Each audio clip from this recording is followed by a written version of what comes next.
And welcome to the Ruby Tuesday. My name's Ruben, and this is my review for Sky original series, The Midwich Cuckoos. It all drops all together, I believe, on Now TV and Sky, and probably will go to HBO in a later state. But for now, it's here in the UK. I'm excited to talk about this one. Non-spoiler review. Let's jump in. A small fictional village in England that is completely subdued by an alien presence for an entire day. Upon waking, it is discovered that numerous women in the town are pregnant. So based on the book, if you've seen The Village of the Damned, you kind of have an idea of what the feeling and tone this is going for. There are 7 episodes. They range from about 45 minutes to an hour long. Set in a little quaint British town. I really like the way it starts. I think episode 1 and 2 are very good. And I think episode 7 is very good.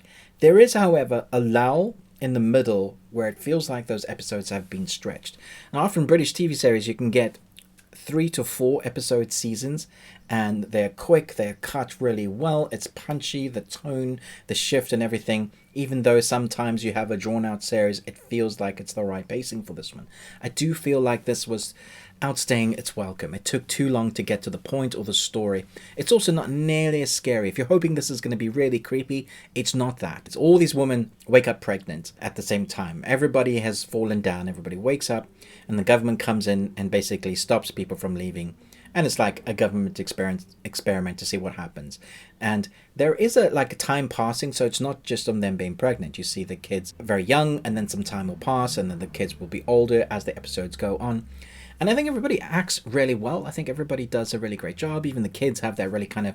Their acting direction must have been stone-faced. Don't show much emotion because they're being controlled or something like that. They have that kind of alien presence to them.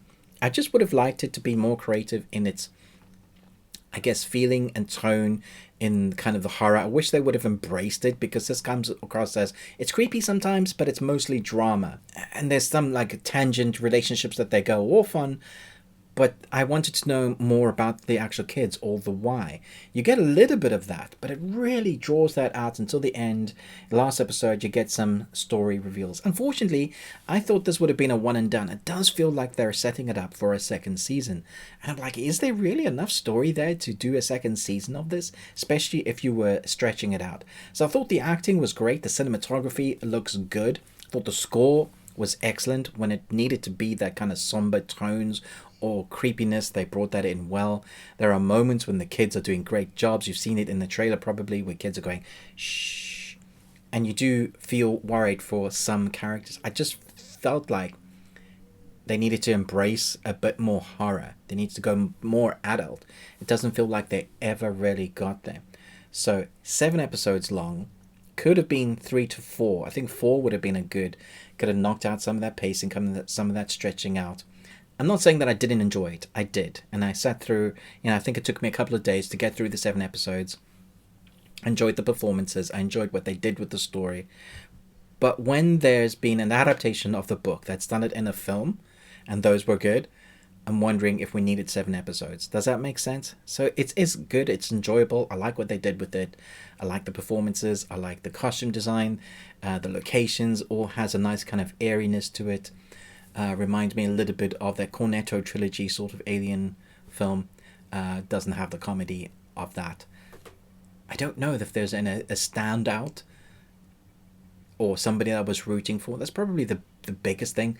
You're kind of rooting for the parents, but you're also kind of rooting for the kids, and you just kind of don't really get the reveal of the big bad, and that kind of annoyed me. It was hard to know where to put your faith or who to root for. Let me know your thoughts down below. I'm going to give this 3 Nicolas Cages out of 5. Thanks so much for watching, but most of all, until next time, remember, live long on Tuesday.